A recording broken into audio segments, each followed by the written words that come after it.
Hello, everybody. Welcome back to Save a Life Challenge with the Realize Foundation. And again, we are all about having a conversation, and you can find us at realizefoundation.org, or you can just Google hashtag Save a Life Challenge, and you will also get to our website. So if you're able to donate and help us get the word out, please do so. And we hope you will find these videos useful. You can find us on YouTube as well as Facebook. And yes, I want to introduce you to my good friend Becky Donatucci that I've known for over 20 years, I think. Yes, it's been a while. It's been a while. We worked together once upon a time. So Becky is here today to talk to us about her sister Maggie and her story.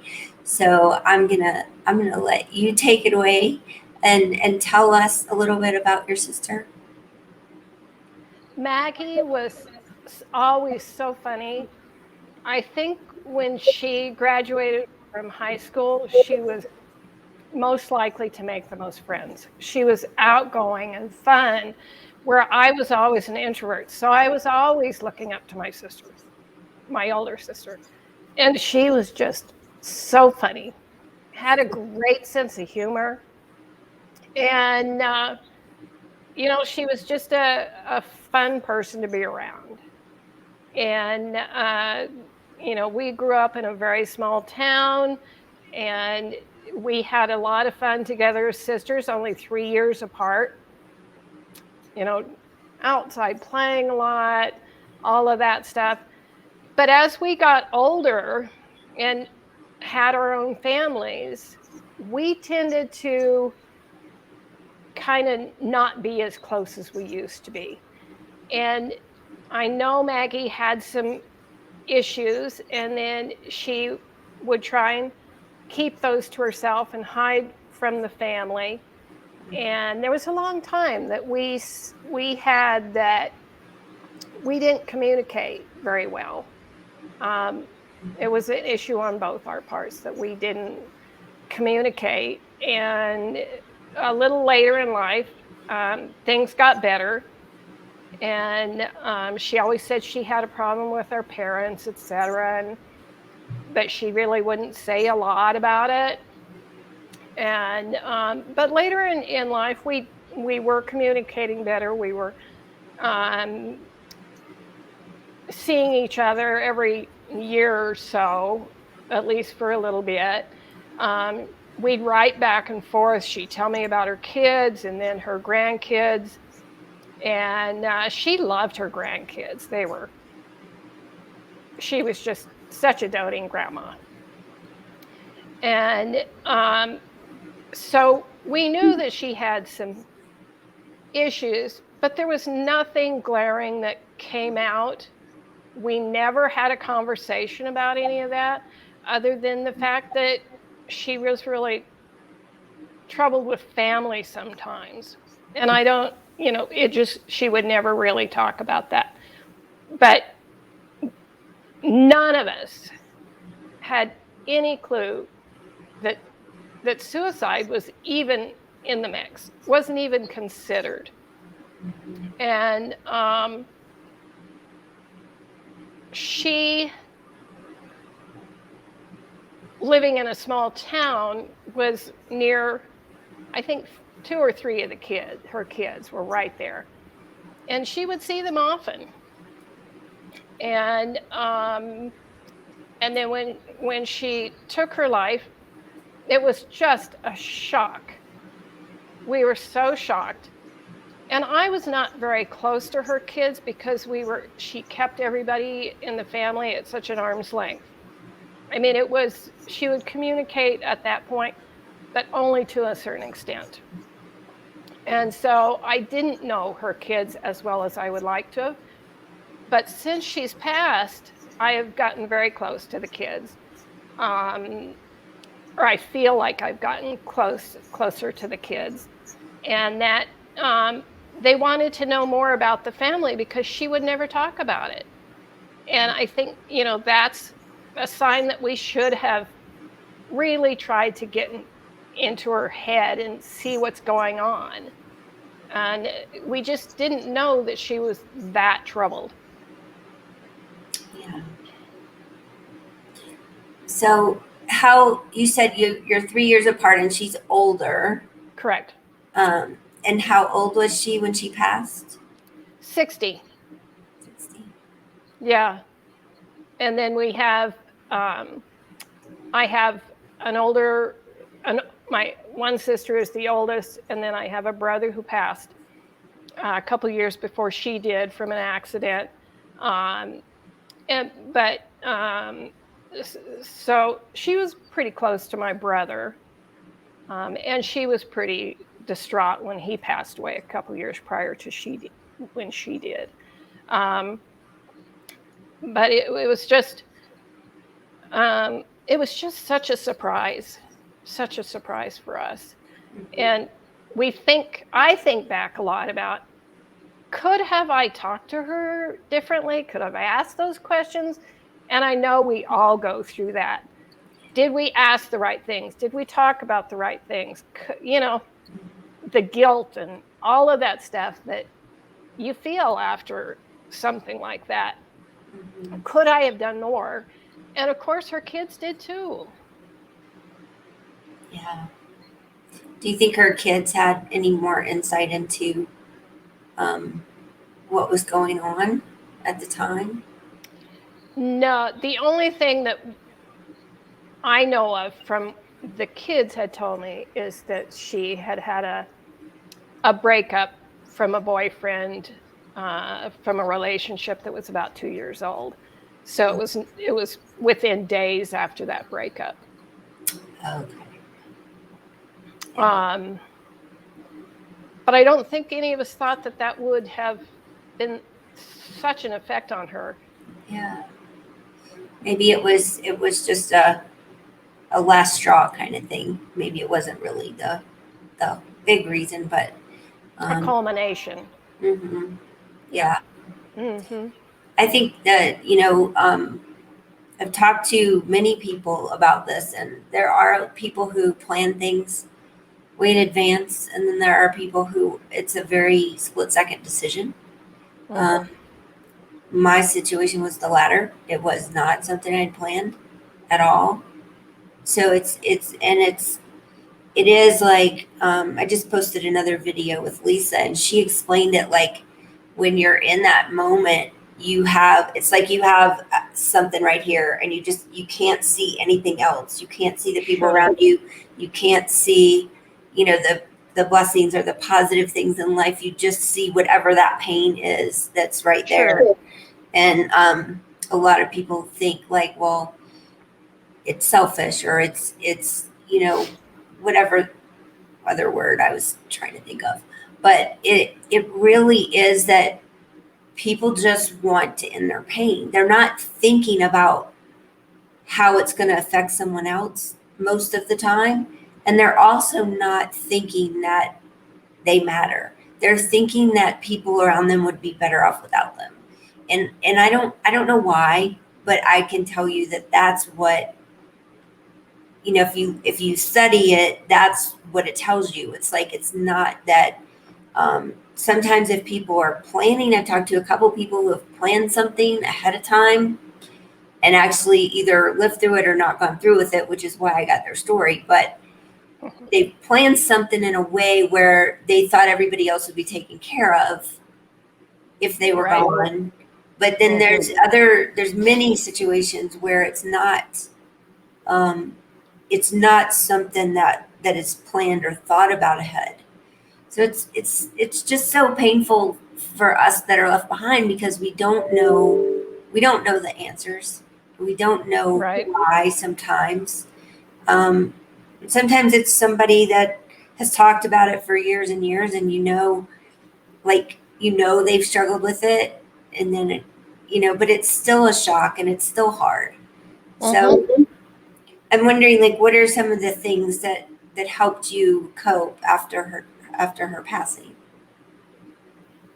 Well, I think it was just getting to know her kids better and to, see how much her kids are so much like her in certain ways. You know, And I think that was the best thing for me. But also, from my perspective, is that since I have never been to that kind of a dark place, it was very hard for me to understand how she could have not reached out, you know? Yeah. And like you said, it becomes the only focus and you can't see around that. But it is hard for me to understand that. Yeah, I understand. Last year when I first started talking about all of this for myself, my husband, I've been married for 16 years at the time, and he's like, I just have never seen you be depressed. And I was like, well, that's because I hide it because Right. I don't want anyone to know. And when I was traveling so much that I could stay in bed in the morning at a hotel in some city where I was for an event and nobody would know, Right. and if I had to be somewhere or if I was at home with family, I just, it's that, suck it up and do what you got to do. So I think it's that, I think when people want, there's all kinds of people who like to be alone, but me personally, I've always liked to be alone. And I think that's because that's when I get time to just like not have to put on a face for someone or not have to show up in a certain way. And it's easier if I'm alone for me to process whatever I need to deal with. And I also think that a lot of a lot of the more sensitive people in the world have empath qualities, and I had never understood that about myself. Where when I was younger, I used to not like being in crowds, like, going to this big, huge New Year's Eve event with thousands of people or something like that. It was never something I Yeah. enjoyed. I could do events like that if I was in charge and my brain was focused on what I had to do. But when I was there just as an attendee, I was miserable. And so learning that I tend to take on other people's emotions made me understand why I was so uncomfortable in those situations, because sometimes you don't understand what you're feeling because it's not your emotions. And I never understood that until a year ago. And so my mom said to me in the last year, like, she never understood why it was so hard for me to talk about things when I was younger. And I said, well, maybe it's, now that I know all this, maybe it's because I was having feelings that I didn't understand, and I didn't understand how to talk about them or how to explain them because I didn't know where they were coming from. I So, think my sister's was her humor. That was her way of hiding it. mhm. Yeah, like, So for someone like me that doesn't understand how to or what was being felt, how would you reach out to someone like me and say this is what I need? I think that, it's kind of what I did with my husband. I said, the days that I say I'm tired or I'm exhausted or I'm stressed, in my mind, those all correlate to depression or anxiety that I was having. Um, and when people say I'm fine, they're probably not. Right. Um, that's one of those key words that come up a lot. But I also think, I took the time to send my husband some things to read that I resonated with about how I felt, because I didn't necessarily have the right words. And so if I would Google something and I would read something, I'm like, oh my God, that's exactly how I feel. Then I would send it to him and say, read this. Or I would say, like, what if when I didn't want to get out of bed or I was tired, he would say, well, you just need to get outside. You need to go, let's go for a walk. Let's go ride your bike. And It's not something I wanted to do. And so for me to explain to him why I felt the way I did and what I needed, and that sometimes I need to just stay in bed and listen to music in my ears, or read something, or whatever it is, to get myself in a better place. And then once he understood that, then he would just get up and close the bedroom door, and he would go about his business and let me do what I needed to do. But it took many conversations for him to understand, and for me to explain. And so I hope that anyone is listening to this is struggling, that you would do the same with your loved ones and let them know and let them help you, because they care about you and they want to help. Yeah, and see that information is very helpful. You know, if someone were to tell me that, then I could understand and say, okay, let's go about this a different way. Yeah. And the other thing is, you know, people who say, just be positive, you know, or you just be happy. It's like that's not what you should say to someone who is depressed. No. But it is really hard to understand, and it's hard, like, for me to understand my brain and why I feel like this and why this happens. And it's funny because I have different playlists on my phone, and I have a playlist that I listen to for probably the last 2 years, like not daily, but almost daily. And this past year, since I've been feeling better most of the time, I go back and listen to that playlist and I'm like, oh my gosh, this is depressing. But it was what I needed at the time. Like, Sure. because listening to happy stuff wasn't making me feel happy, it was making me feel worse. So sometimes there's it's like some people talk about self-soothing, like I call it giving yourself grace, but some people call it self-soothing, or doing something like comfort food or something like that, where it's like it makes you feel better at the moment, but it doesn't really fix your problem. And I think sometimes people need that. Sometimes when people are having a bad day, they just need to be able to have a bad day and feel bad about it, you know, or talk about it. And I think that's everybody. I don't think you have to be depressed to have that kind of situation, because we all have stuff in our life that's negative or bad that we need to process somehow, and try to get to a better place. So it just lasts longer for some of us than others. And I'm sure that people process in many different ways. Like an artist might produce some dark work during a period like that, or something like that. And then maybe you can see it in that kind of a way too, and how people process it. It's true. And I think that it is very easy, especially in the last year and a half with the pandemic, for people to feel alone, even when they're not. You know, like, I'm sure that she knew on some level that you were a phone call away, or whoever else was close to her in her life. But sometimes it feels like, you know, they're not going to understand, or they're going to judge me, or they're going to tell me something I don't want to hear, you know, like, I told you so, that person was bad for you, or, you know, whatever that might be. So I think there's reluctance for different reasons. And I think the pandemic has just magnified all of that, because we've all been so isolated. Sure. And I think kids too struggle with this right now, because they are separated a lot, and social media sometimes can be brutal. Yes, I think social media exacerbates the bullying, but I think it also, I think on every age level, that social media is like people showing the perfect side of themselves and being behind a mask or a facade.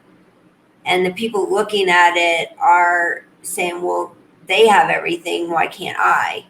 But what they don't really understand is the person appearing to have everything on social media is probably just as depressed or anxious or in a similar place than the person who is thinking, look, they have everything. Because, Sure. we have to spend 30 minutes taking the perfect selfie to put on Instagram so Right. people can think our life is great, even when it's not. Mhm. So I think Mhm. social media from both sides has really not helped the mental health situation. Mhm.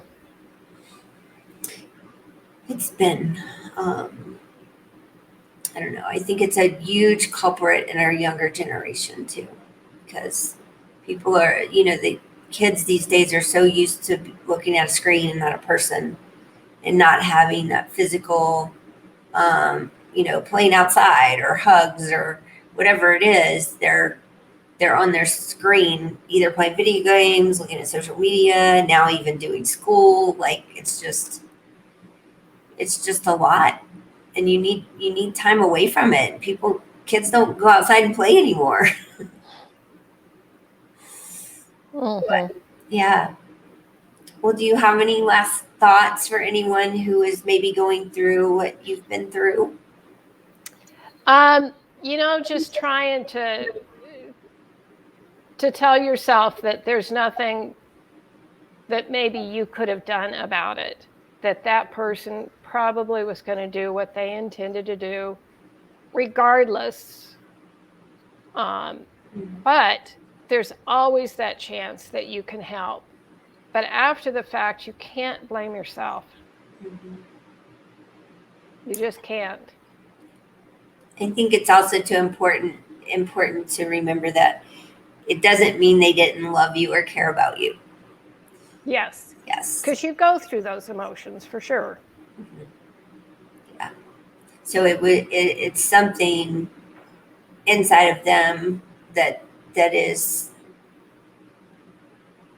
making life difficult for whatever reason it is. They're in this dark place, and I don't think it's a reflection of anybody that they cared about, or anybody that even tried to help them, because it's like demons that you can't shake or you can't get rid of. I don't know a better way to describe it, but um, like I said, many people who take their own life think that people around them will be better off, and that is very sad to me. And I hope that we can make a difference in people feeling like that. But it is the most prevalent feelings when it comes to suicide. That life would be better without them. Mhm.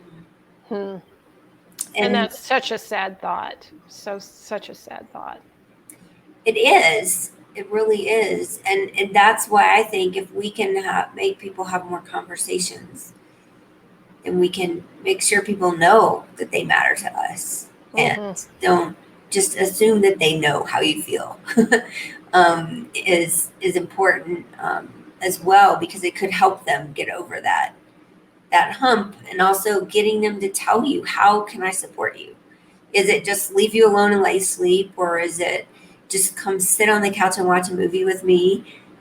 Is it, just go for a walk in silence, even if you don't Hmm. know what to say, just being there, knowing, them knowing that you support them. So, And I think one thing too that is, even at a distance, you're not living right next door to family or whatever, is maybe send out a little note card once in a while or something. If you know, yeah, just something extra that maybe you could just make sure that they know that you're there.